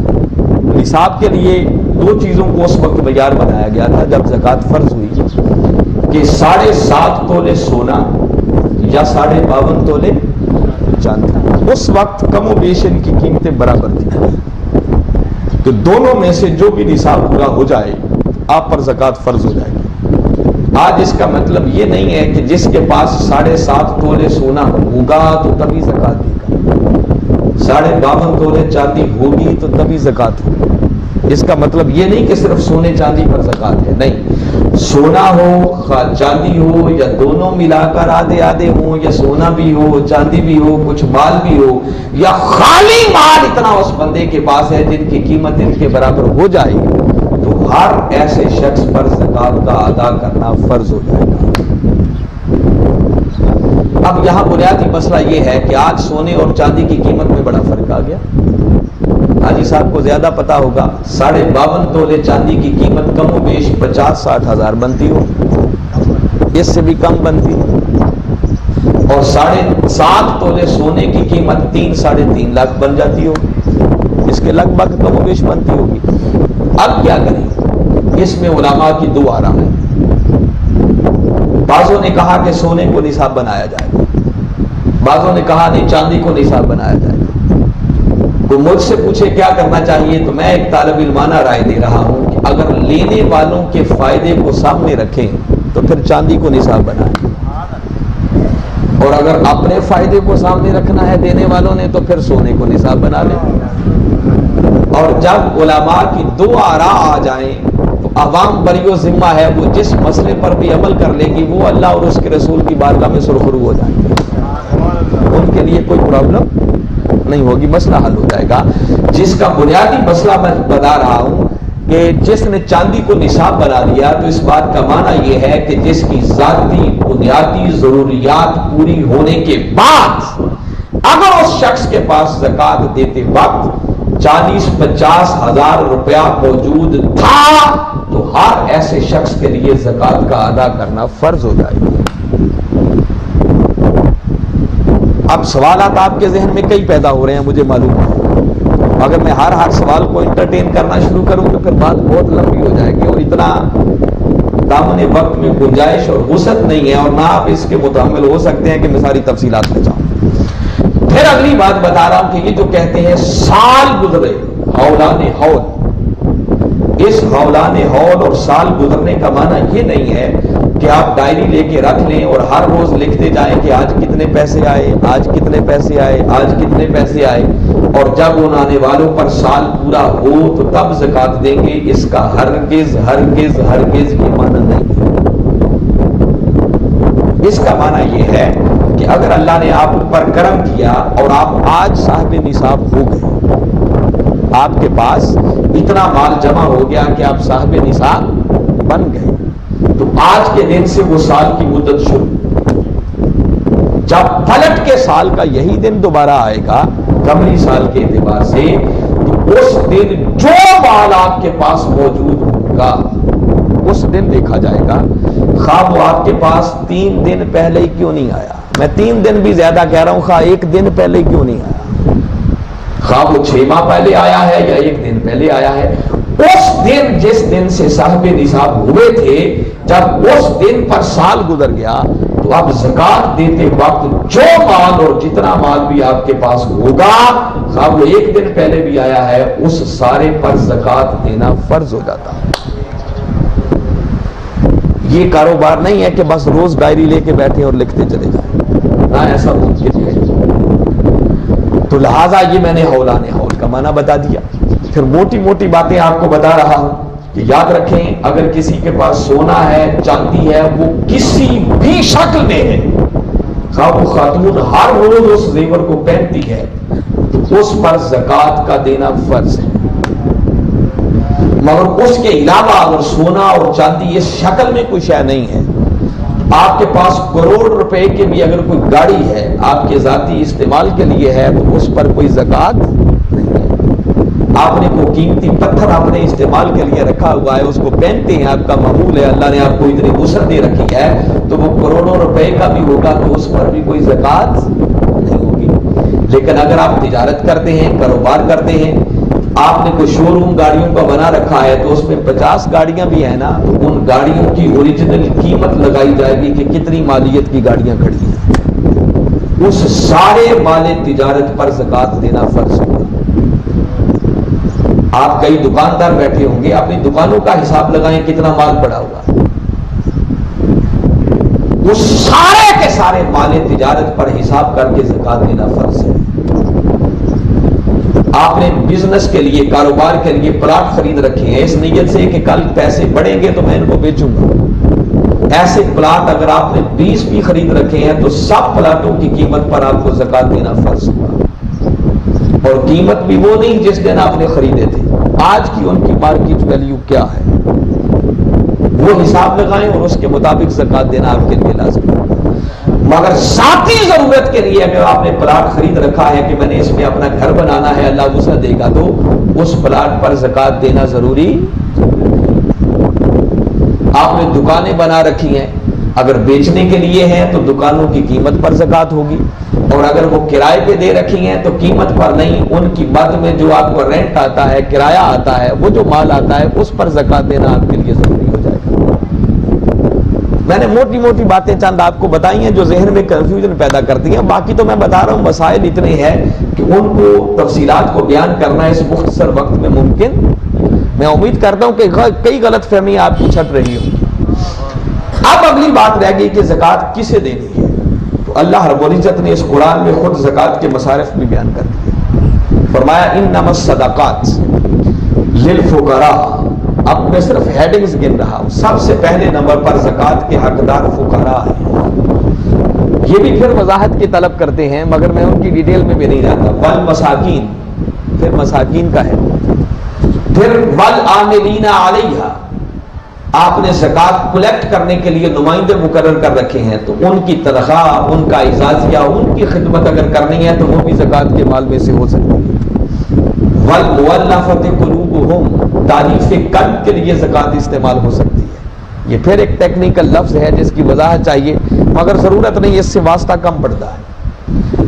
آگے فرمایا وفی الرقاب، اور لوگوں کو غلامی سے آزاد کروانے کے لیے، گردنیں چھڑانے کے لیے زکوٰۃ استعمال کریں۔ والغارمین، لوگوں کو قرضے کی لعنت سے نجات دلانے کے لیے مقروض کو آپ زکوٰۃ دے سکتے ہیں۔ اور قربان جائے اللہ نے کتنا لطیف لفظ آگے استعمال کیا، آگے فرمایا وفی سبیل اللہ، اور اللہ کی راہ میں بھی دے سکتے ہو۔ گھر اور والوں کو بھی سوچو، جب آپ نے کسی فقیر کو دیا، کسی مسکین کو دیا، کسی مقروض کو دیا، کسی غلام کو آزاد کروایا، تو کیا وہ فی سبیل اللہ نہیں تھا؟ جی وہ کس کی راہ میں تھا؟ وہ بھی تو اللہ کی راہ میں دیا نا آپ، مگر یہ سارے گنوا کے اس نے الگ سے ایک اینٹی کے طور پر پھر بیان کیا وفی سبیل اللہ، پھر اللہ کی راہ میں بھی دے سکتے ہو۔ وہ مولا سمجھانا چاہ رہا ہے خالی انہی میں نہ الجھ کے رہ جانا، ہر وہ خیر کا کام جہاں میری غریب امت کی بھلائی کا کام ہو رہا ہو، فرمایا ہر اس جگہ پر تم زکوٰۃ کے مال کو خرچ کر سکتے ہو۔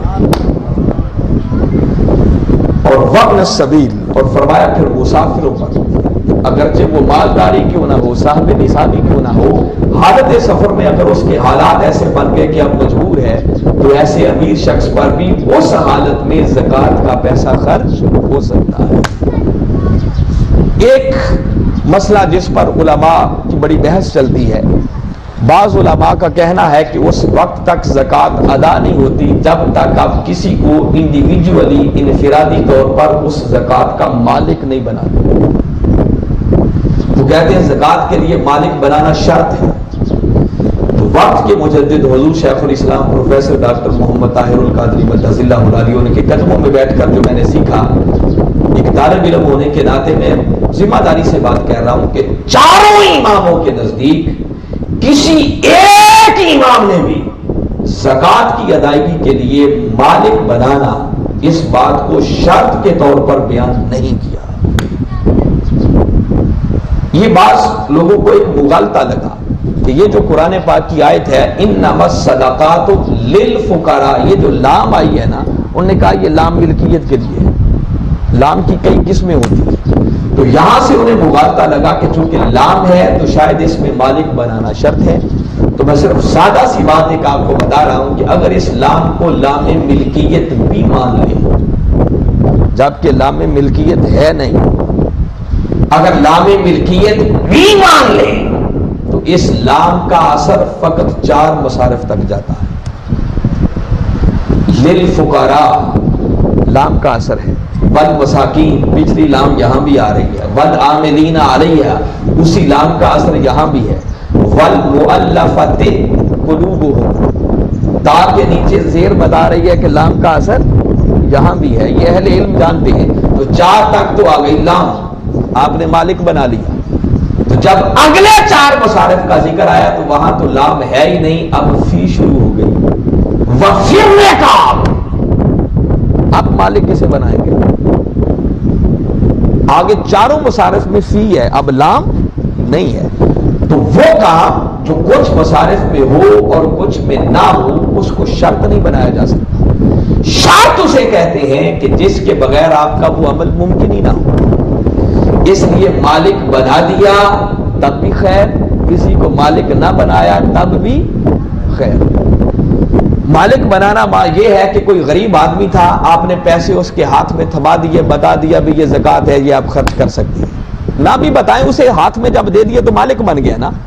اور آپ اگر کسی کو مالک نہ بنائیں، وہ خیر کا کام ہے، غریب مخلوق کی بھلائی کا کام ہے، ویلفیئر تنظیمیں، جماعتیں ہوتی ہیں، رفائی کام کرتی رہتی ہیں۔ جیسے آپ دیکھیں نا، ایدی ویلفیئر والوں کا کام ہے، ایمبولینس چلتی ہے تو کسی کو مالک بناتے ہیں، آپ نے تو ویدی صاحب کو پیسے دے دیے، اب وہ ایمبولینس چلا رہے ہیں، لوگوں کی خدمت کر رہے ہیں، تو کسی کو بھی مالک نہیں بنایا۔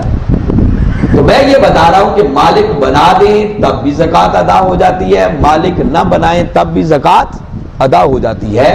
آپ کسی ویلفیئر تنظیم کو، اصلاحی جماعت کو جو واقعتاً غریب مخلوق کی بھلائی کے کام کرتی ہو، اگر ان کو بھی دے دیں تو آپ کی زکوٰۃ تب بھی ادا ہو جائے گی۔ زکوٰۃ کے ادا کرنے کے لیے جس کو دے رہے ہو اسے بتانا ضروری نہیں ہے، بلکہ نہ بتانا زیادہ بہتر ہے۔ آپ بتا کر کے تمہیں زکوٰۃ دے رہا ہو، اس کی عزت نفس کو مجروح نہ کریں، تحفے کے طور پر دے دیں، گفٹ کے طور پر دے دیں، عیدی کے طور پر دے دیں، ان کے بچوں کو پیسے دے دیں، چپ کر کے ان کے گھر دے آئیں۔ کو بتانا ضروری ہے کہ آپ کو زکوٰۃ ہی دے رہا۔ اور اسی طرح منہاج القرآن کے زیر اہتمام ہماری ایک ویلفیئر سوسائٹی جسے منہاج ویلفیئر فاؤنڈیشن کہتے ہیں، وہ بھی کام کر رہی ہے۔ آپ احباب کو علم ہونا چاہیے کہ الحمدللہ لاہور مرکز پر یتیم بچوں کے لیے آغوش کے نام سے ایک ادارہ چل رہا ہے، یتیم بچیوں کے لیے بیت الزہرا کے نام سے ایک ادارہ کام کر رہا ہے۔ ان بچوں کی جملہ کفالت، ان کی رہائش، ان کا لباس، ان کا کھانا، ان کی تعلیم، ان کی شادیوں تک ساری ذمہ داریاں منہاج القرآن اپنے ذمہ لے لیتا ہے، جن یتیم بچوں کو لے لیتا ہے ایک بار، بشرطے کہ پھر وہ استقامت کے ساتھ ڈٹے رہیں، بھاگ نہ جائیں۔ اسی طرح یتیم بچیوں کے لیے مرکز پر کام کرنے والے ادارے جس میں بچوں کا تحفیظ القرآن، بچیوں کا تحفیظ القرآن، شریعہ کالج، گرلز کالج، پھر منہاج یونیورسٹی لاہور۔ اور آپ سن کر حیران ہوں گے، لوگ سمجھتے ہیں کہ شاید منہاج القرآن بھی ایک مدرسہ ہے۔ مدرسہ نہیں ہے، میں بتا رہا ہوں منہاج القرآن ایک دنیا ہے، ایک یونیورسٹی ہے۔ صرف منہاج یونیورسٹی لاہور کے اندر آپ حیرت میں گم ہو جائیں گے، آپ کا اندازہ ہی نہیں ہوگا۔ اس وقت اس یونیورسٹی میں 7,000 طلبہ پڑھ رہے ہیں۔ کتنے بتا رہا ہوں؟ 7,000 طلبہ پڑھ رہے ہیں۔ گرلز کالج الگ ہے، شریعہ کالج الگ ہے، تحفیظ القرآن الگ ہے، آغوش الگ ہے، صرف یونیورسٹی کی بات بتا رہا ہوں۔ اور بیک وقت اس یونیورسٹی کے اندر اس وقت 100 ڈگریز پہ کام ہو رہا ہے، ایم فل اور پی ایچ ڈی تک کلاسیں ہو رہی ہیں۔ منہاج القرآن کے تمام اداروں میں فیسیں ہیں۔ ڈاکٹر طاہر القادری کا مقصود اور مدعا یہ ہے، وہ کہتے ہیں پہلے ہی دن اگر بچوں کو ہاتھ پھیلا کر مانگنے پہ لگا دیا تو کل بڑے ہو کر وہ جرت کے ساتھ حق بات کیسے کہہ سکتے ہیں؟ فیس دے کے پڑھیں، تو جو دے سکتے ہیں وہ فیسیں دیں۔ ہاں، جو یتیم ہو، غریب ہو، جو افورڈ نہیں کر سکتا، اس کے لیے پھر فیس معافی ہوتی ہے، ڈسکاؤنٹ ہوتی ہے، رعایت ہوتی ہے۔ اور ایک محتاط اندازہ بتا رہا ہوں، ان اداروں کے اندر سالانہ کروڑوں روپیہ صرف فیس کی رعایت کی مد میں جا رہا ہے۔ یہ میں بالکل اپ ڈیٹ انفارمیشن آپ کو دے رہا ہوں۔ دنیا نے تو تعلیم کو کاروبار بنا لیا نا، بزنس بنا لیا۔ فیس معافی کا تصور ہی کوئی نہیں ہے، الا یہ کہ وہ چند لوگوں کی کر دیتے ہو۔ مگر جب کوئی منہاج القرآن میں جاتا ہے نا، تو سب سے پہلے منہاج القرآن کا نام پڑھ کے ہی جدھر داخلہ لیتا ہے، ساتھ ہی فیس معافی کی درخواست بھی دے دیتا ہے۔ اس کے لیے پھر ایک ویلفیئر کا بورڈ بنا ہوا ہے، وہ ساری اپلیکیشنوں کو لیتے ہیں، پھر اس کا انالیسس کرتے ہیں، اور جس کو سمجھتے ہیں کہ یہ حقدار ہے، وہ جتنے پیسے اس مد میں آئے ہوتے ہیں وہ سارے ان غریب یتیم بچوں میں فیس کی رعایت کی مد میں تقسیم کر دیتے ہیں۔ اس کے علاوہ ایسے علاقے جہاں پینے کا صاف پانی نہیں ہے، ان کے لیے نل کے، ان کے لیے ٹیوب ویلز لگا کے دیے جاتے ہیں۔ ہر سال یتیم بچوں کی اجتماعی شادیوں کا اہتمام مرکز پر کیا جاتا ہے۔ پاکستان ہو یا بیرون ممالک، بڑے بڑے حادثات اور آفات آ جائیں تو منہاج القرآن وہاں بھی پہنچا ہوا ہوتا ہے۔ لہذا یہ بتانے کا مقصد یہ ہے کہ اگر اللہ نے آپ کو دیا ہے اور آپ اپنے مال کی زکوٰۃ نکالیں، تو جہاں اپنے علاقے میں یتیموں، غریبوں، مسکینوں کو دیں، وہاں منہاج القرآن کے ان اداروں کو اور ان منصوبہ جات کو بھی سامنے رکھتے ہوئے ہمارے نمائندے آپ کے گڑھ موڑ میں ہیں، حاجی توفیل صاحب ہیں، غلام مرتضیٰ صاحب ہیں، عطاء المحسن صاحب ہیں، ان سب لوگ اور بھی نمائندے مقبول صاحب بیٹھے ہوئے